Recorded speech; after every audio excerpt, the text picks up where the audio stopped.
ഇന്ദ്രജിത്തും പൂർണിമയും മാത്രമല്ല മക്കളും പ്രേക്ഷകർക്ക് പരിചിതരാണ്.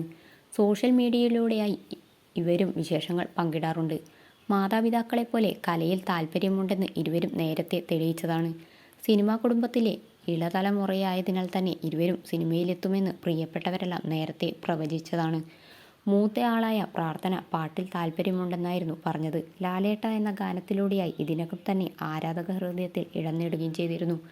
പ്രാർത്ഥനയും നക്ഷത്രയും ഒന്നിച്ചുള്ളൊരു വീഡിയോയാണ് ഇപ്പോൾ വൈറലായിക്കൊണ്ടിരിക്കുന്നത്. ഇൻസ്റ്റാഗ്രാമിലൂടെയാണ് ഇരുവരും വീഡിയോ പങ്കുവച്ചത്. നിമിഷനേരം കൊണ്ടായിരുന്നു വീഡിയോ വൈറലായി മാറിയത്. ഭാവി ഗായികയും നായികയും പൊളിച്ചടുക്കിയെന്നായിരുന്നു കമൻറ്റുകൾ.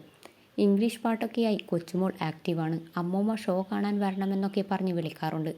പുറത്തു പോയി പഠിക്കണമെന്ന് അവൾ ആഗ്രഹിച്ചു. അതിനുള്ള കാര്യങ്ങളെല്ലാം ചെയ്തു. ഇന്ദ്രനും പൂർണിമയും ഒന്നും അറിഞ്ഞിട്ടില്ല എന്നുമായിരുന്നു മല്ലിക സുകുമാരൻ പ്രാർത്ഥനയെക്കുറിച്ച് പറഞ്ഞത്.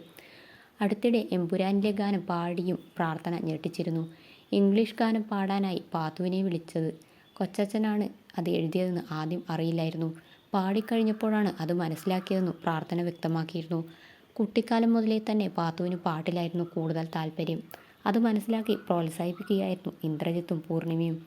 മ്യൂസിക്കിൽ ഉപരിപഠനം നടത്താനാണ് ആഗ്രഹം എന്നും പ്രാർത്ഥന പറഞ്ഞിരുന്നു. ലണ്ടനിലേക്ക് പോയപ്പോൾ നച്ചുവിനെയാണ് ഏറ്റവും കൂടുതൽ മിസ് ചെയ്യുന്നതെന്ന് പാത്തു പറഞ്ഞിരുന്നു. ജീവവായു പോലെ ഞാൻ നിന്നെ സ്നേഹിക്കുന്നു എന്നായിരുന്നു അന്ന് കുറിച്ചത്. സഹോദരിമാർ ഒന്നിച്ചുള്ള ചിത്രങ്ങളും വീഡിയോകളുമെല്ലാം വൈറലായി മാറാറുണ്ട്. ചേച്ചി പാട്ടിൽ തിളങ്ങിയപ്പോൾ അഭിനയമായിരുന്നു നച്ചുവിന് താല്പര്യം. അച്ചമ്മ എന്ന് വിളിച്ച് എപ്പോഴും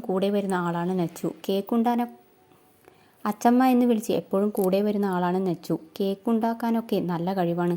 ഇടയ്ക്ക് പാചക പരീക്ഷണങ്ങളൊക്കെ നടത്തി ഞെട്ടിച്ചിരുന്നുവെന്നും മല്ലിക സുകുമാരൻ പറഞ്ഞിരുന്നു. അഭിമുഖങ്ങളിലെല്ലാം കൊച്ചുമക്കളെക്കുറിച്ച് വാചാലയാവാറുണ്ട് അവർ. ഇടയ്ക്ക് അവരെ കാണാനായി കൊച്ചിയിലേക്ക് എത്താറുണ്ട്. ക്ലാസ്സും ട്യൂഷനുമൊക്കെയായി അവരെപ്പോഴും തിരക്കിലായിരിക്കും. അങ്ങനെയാണ് അവരെ കാണാനായി അങ്ങോട്ട് പോകുന്നതെന്നായിരുന്നു മല്ലിക പറഞ്ഞത്.